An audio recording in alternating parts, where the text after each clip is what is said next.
Welcome to Toshav on the Daf. She responds to Lord Nishba Sarim Yakashom Leavas Yitzchok. We're holding an Avoda Zara Daf Samech Dalet. The Gemara with Beis tells us, Ezu ger Toshav. What is a ger Toshav? Which means a ger who is not a full ger, but is a ger that he's already you have a din. We're learning in Sanhedrin. You have to din of la'achyai, so you have to come and feed him. There's responsibilities for him. So the Gemara brings three opinions. Either Rameir holds that he was mekabel on himself not to do Avoda Zara. The second opinion is Rabbanon that say that he has to be mekabel on himself to do the 7 mitzvahs b'nei Noach. And the Chayim say that we talk about someone who's doing all the mitzvahs of the Torah except the mitzvah of nevela, and someone learned the means is he's accepting almost all the mitzvahs except a few. Now the Chor, this Gemara needs a lot of biur. What does it mean that he's mekabel these things? First of all, the obligation of 7 mitzvahs b'nei Noach is something that every b'nei Noach has anyway. He's obligated to do the 7 mitzvahs b'nei Noach. So what is the idea of the Kabbalah? And how do we understand the shita of Rameir that says they only have to mekabel on himself not to do Avoda Zara? What about the other mitzvahs b'nei Noach? And according to the second opinion, why does he even have to do this Kabbalah? He's obligated anyway. And what is the idea in the third opinion? That he can be mekabel himself other mitzvahs, except the mitzvah of a nevelis, or except some mitzvahs. Well, what is the idea of other mitzvahs? Where he has the whole obligation only for 7 mitzvahs b'nei Noach. But the explanation of all this is understood based on the Rambam and Hilchos Melachim Perek Ches Loch Yud Aleph. The Rambam there says, "The kol mekabel shel mitzvahs v'nizar la'asoysom harei ze mechasidei umas ha'olam v'yesh lo chelek l'olam habo." He's accepting this, he gets chelek l'olam habo. That's the Rambam. V'ushi kabel oysom v'yase oysom. He's mekabel them, he's going to do them. He's doing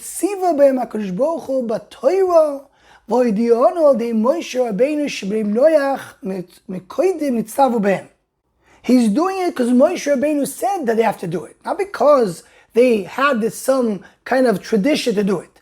As the Rambam adds on, because that's what he thought in his mind. The Rambam in Tshuva adds to it, he quotes a brisa which is called the Midrash of Lazar ben Yaakov. And there in the Midrash it says, that any one of Chasidei Umas Ha'olam that accepts on himself to do Shem Mitzvah Noach, he's considered to be a Chassid. But he says, it's only Kishoisim Oisom V'oim Mikoyach Shetzivo Yisonu Avinu Noach Pi HaGvura Onu Oisim. I mean, we're doing it because Hashem said to do it, and he said it to Noach. We heard it from somebody. So then they don't get rewarded. So the Achronim learn, and that's the Gilyoini Hashas. Yosef Engel says it over here in our Gemara, and that's the Briskerov learns in the Rambam. The Briskerov, both in the end of the Sefer on the Rambam, he speaks about it in short, and also on the Sefer on the Torah on Parshas Vayeschana. The idea of the Shem Mitzvahs b'nei Noach is not just because they have a tradition to do Shem Mitzvahs b'nei Noach. They have to keep the Shem Mitzvahs b'nei Noach because that's what Hashem wants them to do. And how do you know that's what Hashem wants them to do? Because Moshe Rabbeinu wrote it in the Torah. Moshe Rabbeinu wrote that Noach got the Sivui. It says in Yosef Engel, he's going to do the Shem Mitzvahs b'nei Noach but Torah Yisraelius, as a Yid, meaning from the Jewish perspective. V'naseh Yisrael l'mitzvah Yisraelu. And the Briskerov adds that if he has any question, any problem, how to know what to do, he has to go to the Batei Dinim of Yisrael and to darshan the Torah based on the drashas of the Torah. Because he's not doing it because his fathers told him to do it. He's not doing it because that's what everybody else does because it makes sense. He's doing it because that was the Tzivim Meisa Kodesh Baruch Hu. Because that was Moshe Rabbeinu taught how a Torah mitzvah has to be.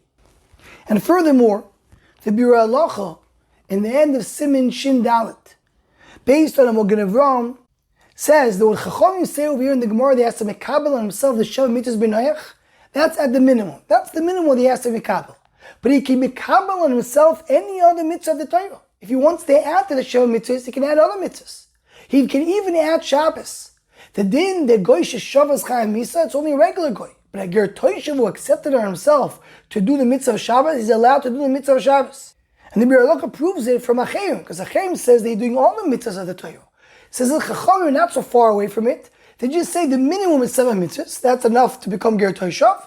And if he wants to add more, he can add more. Achayim say no, he has to do the majority of the mitzvahs of the Torah, and maybe not do only one or a few.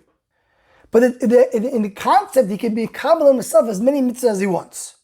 So it comes out, according to all this, that we understand what the Gemara is teaching us about Ger Toshav, according to all three opinions, is based on this idea of the Kabbalah based on Am Yisrael. The Kabbalah Israelis, as the Gilyon Yasha says it. He's accepting the Shem Mitzvahs Ben Noach because that's the rules of what Am Yisrael brought to the world. It's not the regular obligation that he has. It's the new Kabbalah. It's a new level of Kabbalah. So Rameir says that Kabbalah needs to be only for the Yisrael, for the Zara. The other 6 mitzvahs, he can do it just because that's what everybody else does. Rabbanan say, no, all 7 mitzvahs, he has to have this new Kabbalah. And Acherim say he has to be Kabbalah in the majority of the mitzvahs of the Torah. But it's a new level of Kabbalah that brings it to be part of Am Yisrael to a certain extent, and that's why he's Zoichel L'Olam Haba. He gets the Schus of Olam Haba because of that, because he's connected to Am Yisrael to a certain degree. To join the Shom Machshava email as to what to group, please email shommachshava@gmail.com.